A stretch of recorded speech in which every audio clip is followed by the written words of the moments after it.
welcome back to the channel English Literature. I am Ankita and we gather here to discuss Indian English Literature.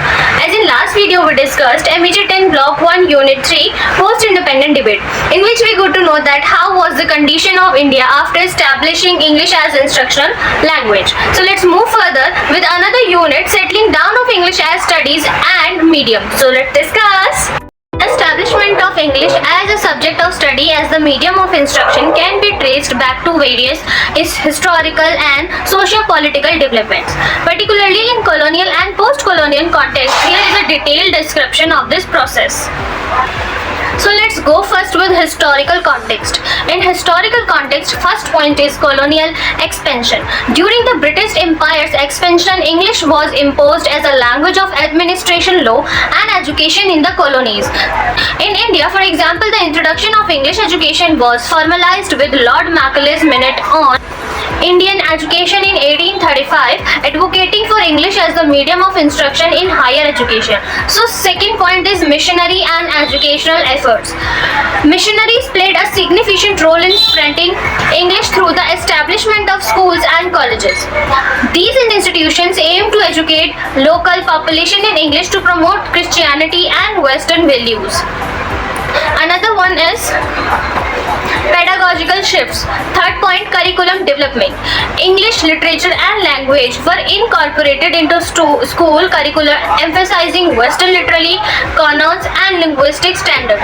Textbooks and teaching materials were developed, often reflecting British cultural and intellectual paradigms. Fourth point, teacher training.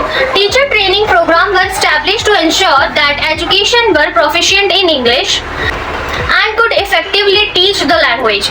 These programs were often modeled on British educational practices. Next one is socio-political influence. Fifth point, national identity and modernization. Post-independence, many former colonials retained English as an official language to unify diverse linguistic population and facilitate international English was seen as a gateway to modernization, scientific progress and global communication. Sixth point, economic opportunities. Proficiency in English became associated with better economic prospects, access to higher education and employment opportunities in multinational companies. These economic incentives further diplomacy and trade, entrenched English in educational system worldwide. So here it is, cultural impact. Globalization, seventh point. With the advent of globalization, English solidified its status as a global lingua franca. English media, including films, music, and the internet, proliferated, increasing the demand for English proficiency.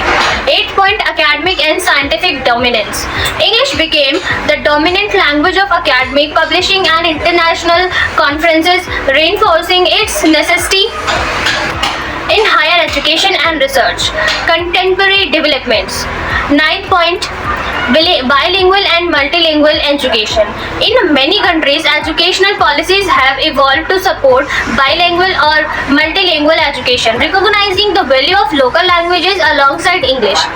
Program aim to balance the preservation of cultural heritage with the practical benefits of English proficiency. 10th point, technological integration. Digital learning platforms and online resources have made English education more accessible, further promoting its use as medium of instruction. In summary, the establishment of English as a subject of study and the medium of instruction is multifaceted process influenced by historical colonization, pedagogical development, socio-political dynamics, economic factor and cultural globalization. These evolution reflects the complex interplay between local and global forces shaping educational practices worldwide. In conclusion, Unit 4 of MEG 10 delves into the multifaceted process of the settling down of English as a subject of study and medium of instruction. Through examining historical, socio-political and linguistic factors, it becomes evident that the establishment of English as a dominant language has been shaped by colonial legacies, socio-economic dynamics and cultural exchanges. While English has facilitated a global communication and provide opportunity for social mobility, it has also raised concerns about linguistic diversity, cultural hegemony and language rights. Despite these complexities, the evolution of English reflects the adaptability of language and the ongoing new identities in rapidly changing world. I hope you all understand everyone. I am trying to make you understand. That was all for today. Actually, this is the content which is important for examination purpose. So you need it, I did it. Okay, so thank you. Stay connected, stay healthy. Bye bye.